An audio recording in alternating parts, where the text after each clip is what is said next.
Welcome to part 3 of the Beat Sequencer Unity tutorial by PeerPlay. In this third part we are going to create a demo scene with the lessons learned in part 1 and 2. This tutorial is made possible by the support of the amazing patrons at my Patreon. Special thanks to Andrew Laboy, Devin the Dude and Derek Fegter.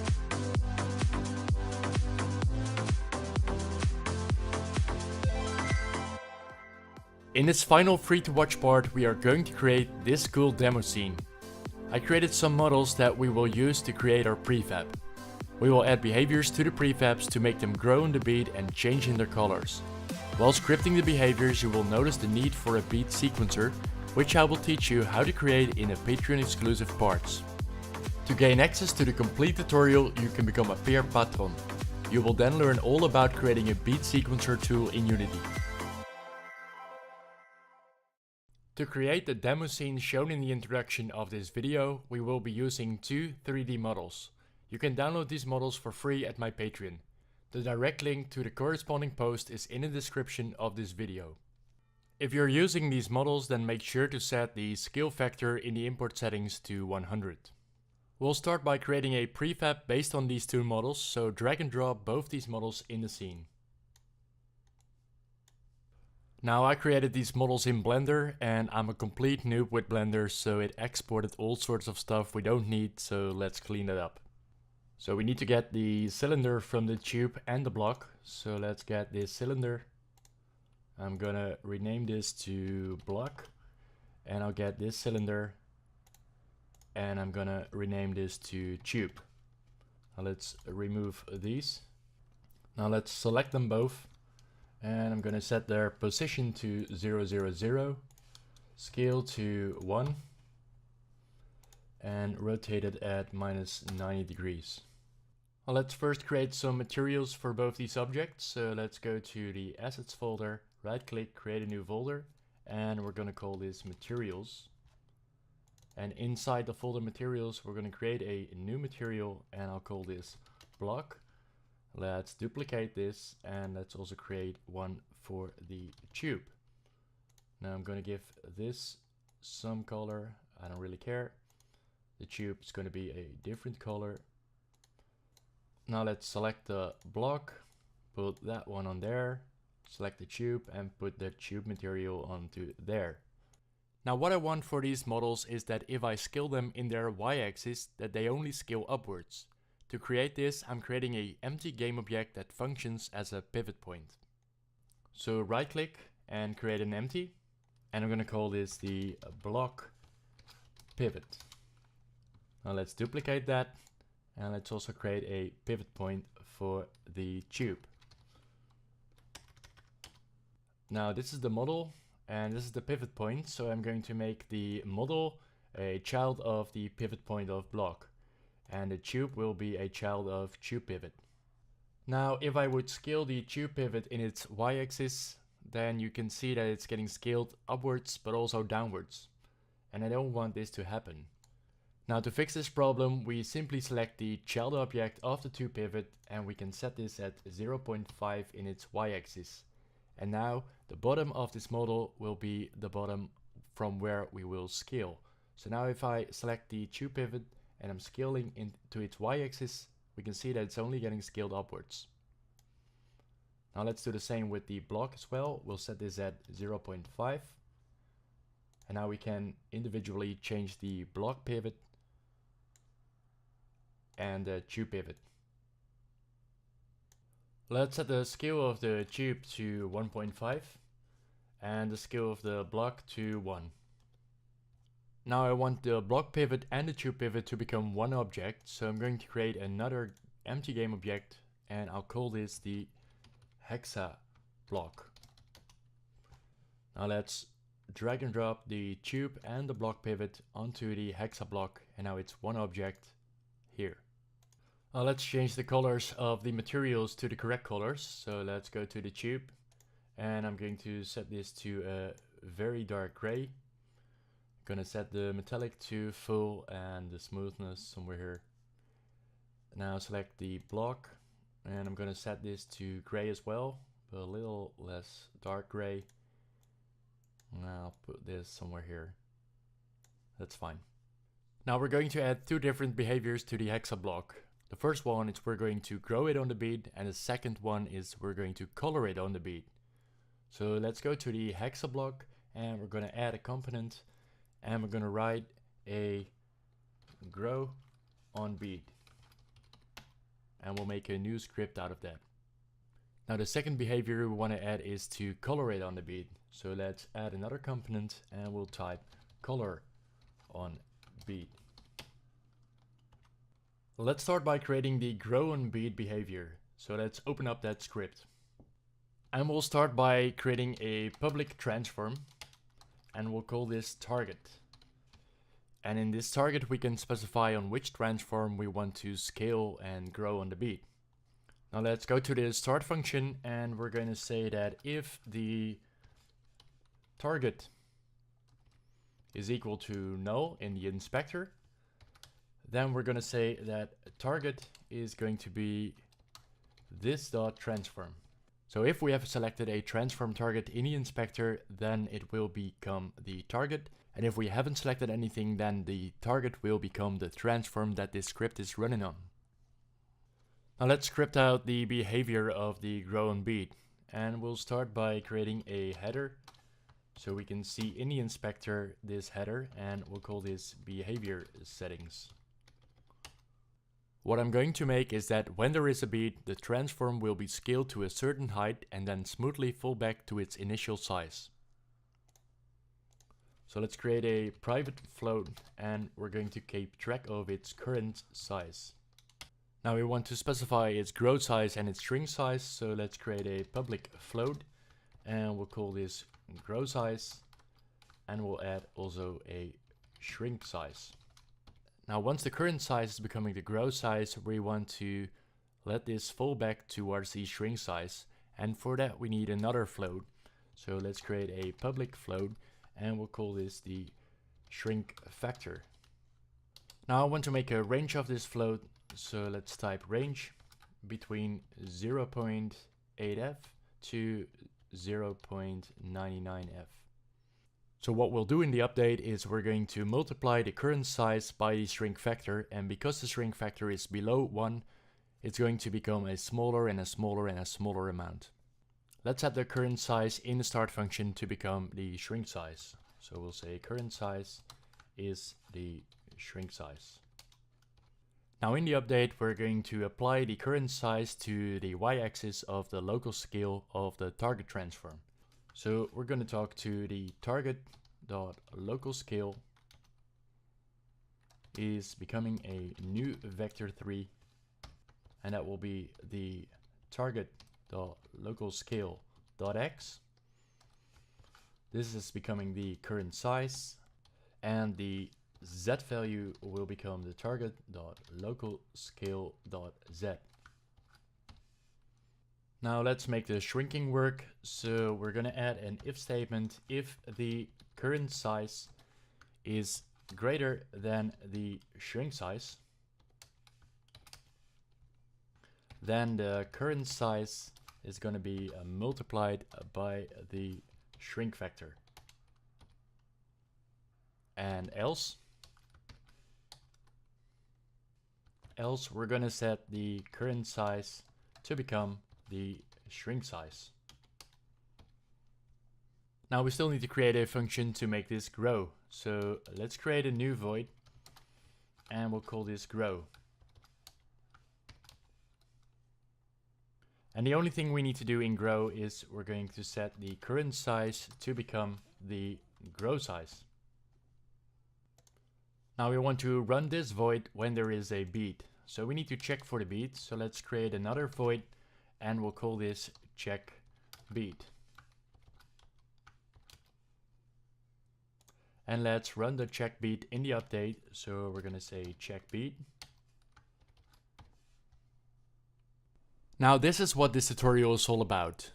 How to create a tool to easily check the beat. In the Patreon exclusive parts I will show you how to create a sequencer using patterns. But for this free part I'm showing you a hacky solution for this problem. In the BPRM we've got the full beat and the beat divided by 8 booleans. We are going to create a pattern consisting out of 4 full beats. In between the full beats there are 8 more beats, which creates 32 beat points in time. Now I just noticed a typo on line 26. I typed multiplied by, but we also need to set an is statement behind this. So with that fixed, let's go up to the top and we're going to add some more variables for the beat. So let's first start with a new header and we'll call this beat settings. Now to create our pattern, we'll create an integer to specify on which full beat this reacts. So let's create a public integer and we're going to call this on full beat. Now we're going to make a range of this, and it's going to be a range between 0 and 3 because we are having 4 full beats in our sequence.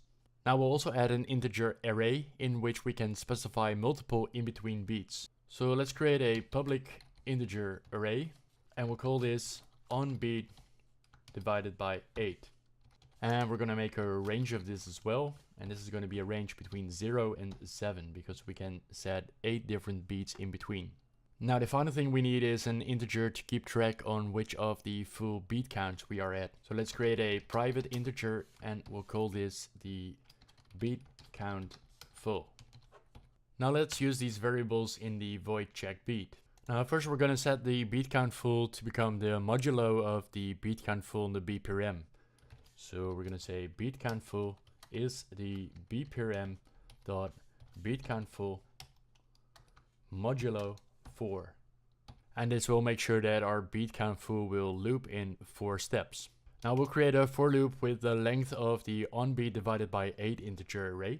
So let's create a for loop for int I is 0, I is less than the onBeat divided by 8 dot length I plus plus. Now we'll create an if statement here with 3 different conditions, and if the conditions are all true, then we're gonna talk to grow. Now what are these 3 conditions? The first condition is whether there's actually a beat divided by 8 boolean on in the bprm. So let's talk to the bprm dot it's beat divided by 8. If that is true, and we also need to know if we are on the correct full beat count. So we're gonna say that the beat count full is equal to the on full beat. And on the last condition, we're gonna talk to bprm dot beat count divided by 8 modulo 8. If that is equal to the onBeat divided by 8 of its current array position. Now that's all for this script, so let's save the script and go back to Unity. Now I notice that we don't see the header, so let's change that because I've put the header above a private float and we need to put this above a public one. So with that in place, let's save the script again and go back to Unity. Now we can see the header. Now let's set the variables of this grow and beat, and we need to get the block pivot in the target. We're going to set the grow size to 2, we're going to shrink it back to 1, and with the shrink factor, if it's very high then it's going slowly back, and if it's very low then it's going very fast back. So let's put it up to here, then it's going a little bit slow down. And for the beat settings, we'll keep the on full beat at 0, and the on beat divided by 8, I'm going to add 2 of them. And for the first element, it's going at the first beat divided by 8, and the other one will be at the 5th one. Now let's test this out. Now apparently it's not working as it should, so let's go to the script again and see what I did wrong. Here I've put a minus. I really messed this up. So let's save this again. Go back to Unity, and now it's growing. And it's growing 1, 2, 1, 2. There we go. Now before we continue by creating the entire scene, let's create the color on beat script as well, so we've got all the scripts working. So let's open up the color on beat. Now for the color on beat, we can use some of the variables that we've done in the grow on beat. So let's select the first 2 lines with the header and the public transform target, and let's paste this here. And let's also get the beat settings. So let's copy them and paste them underneath here. Now as we're going to change the color, we need to make a reference to a mesh renderer. So let's type a private mesh renderer, and I'll call this mesh renderer. Now we need to set a material as well. So let's create a public material, and we'll call this material. And we're going to create an instance of a material based on this material. So let's create a private material, and I'll call this material instance. Now let's also select a color for the material. So public color, and we'll call this color. And we want to specify which of the properties in the shader we want to apply this color to. So let's create a public string, and we'll call this the color property. Now, just as we did with the grow and beat, we're going to keep track of a value, and we're going to increase that value and then slowly let the value fall back to its previous color. So we're going to create a private float, and we'll call this strength. Now we also need to have a fallback factor. So let's create a public float, and we'll call this the fallback factor. Now, just as we did with the grow and beat, we're going to set a range between 0.8f to 0.99f.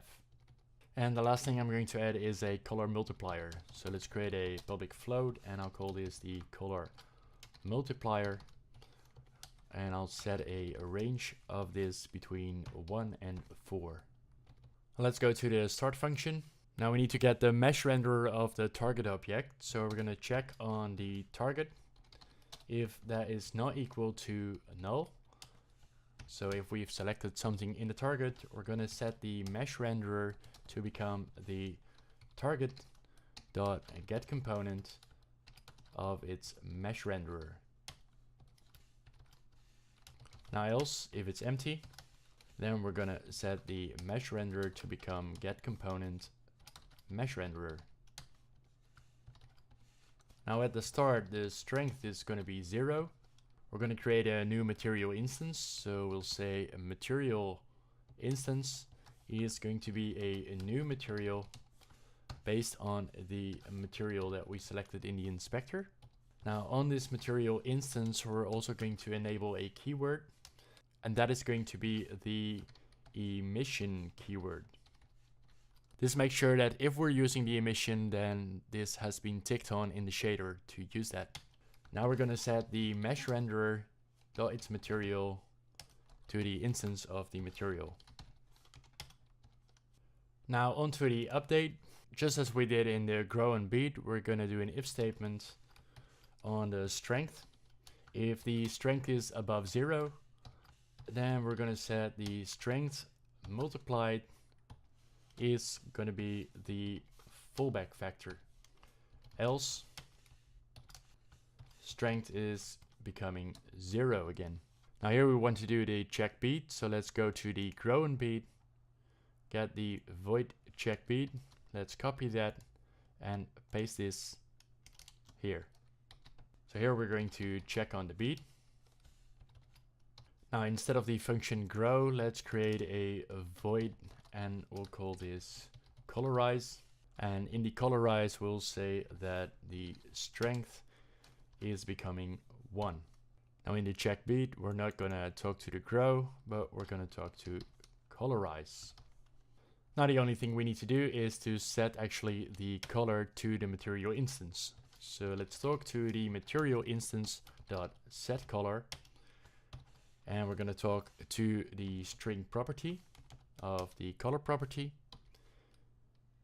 and we're going to set this to the color that we selected multiplied by the strength multiplied by the color multiplier.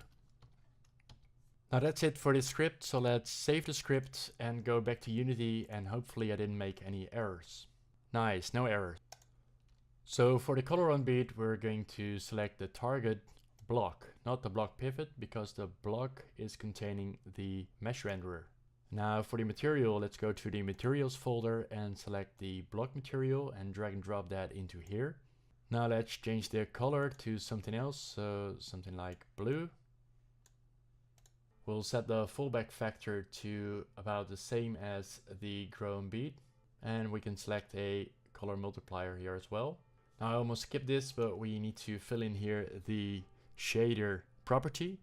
So that is going to be the emission color. Now let's set the beat settings to the same as the grow and beat. So we're gonna make 2 and set this at 4. Let's test this out. And we can now see that it's growing and it's also changing its color. So this is all working. Let's create a prefab of this. So create folder and we'll call this prefabs. And we're gonna drag and drop this into prefabs. Now that we're done creating our prefab, we can start creating our scene. And we can do this by selecting the hexa block and press Ctrl D by duplicating. And now we can move these into a new position. And to snap them towards the other one, we can press the button V on the keyboard and then we can vertex snap. Now let's select this edge here and snap it to there. Let's duplicate this and we're going all around.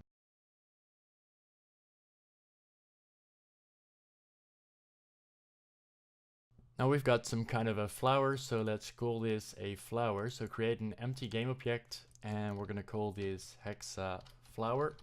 Now let's set the hexa flower to 0, 0, 0, become the center of all of these objects, and we're gonna select all of the objects and make them a child of the hexa flower. Now we can create a little pattern, and the pattern I'm going to create here is that the first one is going up a little bit higher than the rest, and then the third, fourth, fifth beat, and then the 6th, 7th, and 8th beat, this one's going up. So let's go to the first hexa block, and I'm going to set the grow size to 4. It's going to work on the first pattern, and we only need to have it run once at the first one. So let's do the same thing here. Let's set the color multiplier back to 1. And I want it to slowly shrink. So let's set this to 98. And let's set this one to 98 as well. Now for all the other blocks, let's change this all back to 1. We're gonna set the shrink factor to, well, let's set it to 85. Let's do the same with the fallback factor of the color. And now let's select the first block, and this one is going to go on the first beat. This one's going to be on the first as well. This one will be on the second, and this one will be on 3. Now the fourth one will be on 5. This one will go on the 6th, and this one will go on the 7th. And let's change the colors of the ones around to green. So let's change this to something green. Now this would look like this. So now let's duplicate the hexa flower, and I'm gonna move this a little bit out of the way. And we're gonna rotate this in its y-axis 180 degrees. Now this hexa flower is gonna react on the third beat. So let's select them all and select the on full beat and go to the second there. This will be the 2 as well. Now we're going to create a bridge of 7 blocks in between of these. So select any hexa block here and duplicate it. And I'm going to drag it out of the hexa flower. And we're going to position this at this point again.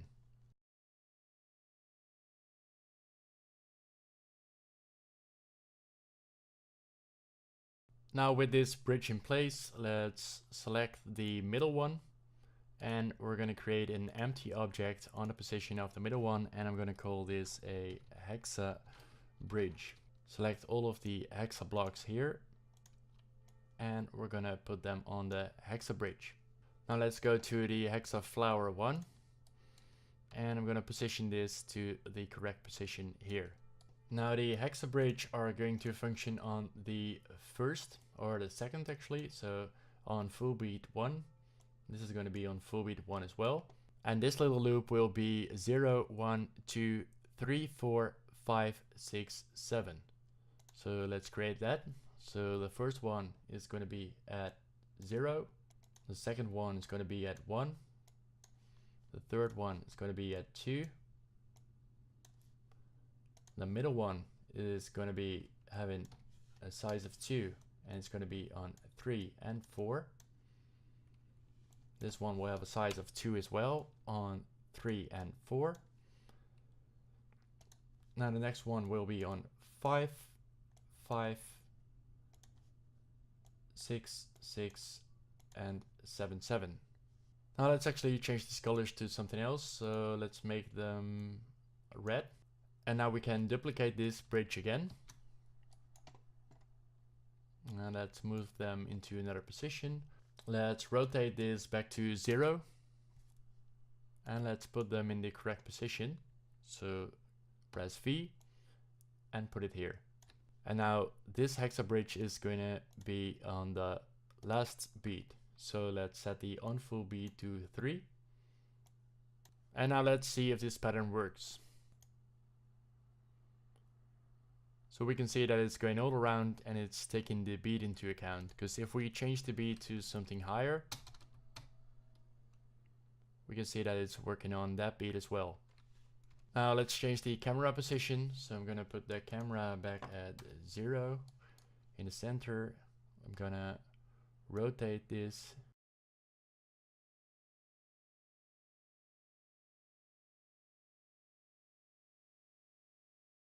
All right. Now as a finishing touch, let's add the post-processing stack to the project. Now with the post-processing imported, let's add a new profile. We're going to the main camera and we're going to add some post-processing behavior and select the post-processing profile. And we're going to set on the profile the bloom on. Put the radius a little bit higher, soften. And now we've got some nice little bloom on the emission lights. Now let's see this scene react to music. So let's go to the main camera and add an audio source. And for this example, I'm going to get the Skylight With You sound. And there is this cool application that's called BPM Counter by Abyss Media. And this can track the BPM of any song. So this says 127.95. So I'm going to use this number in our BPM counter.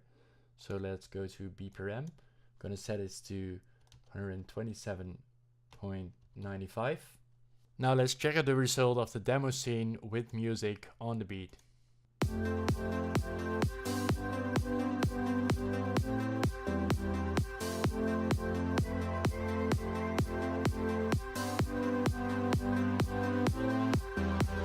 Now we could also double the BPM. So if we're going to set this at 255.9, which is the double of 127.95, let's try out that scene. That's it for this tutorial part. I will continue this tutorial with Patreon exclusive videos. If you would like to learn how to create this beat pattern and sequencer, become a peer patron. But for now, thank you for following this tutorial. If you would like to get updated with new release tutorials, subscribe to the channel and turn the notifications on. Happy coding!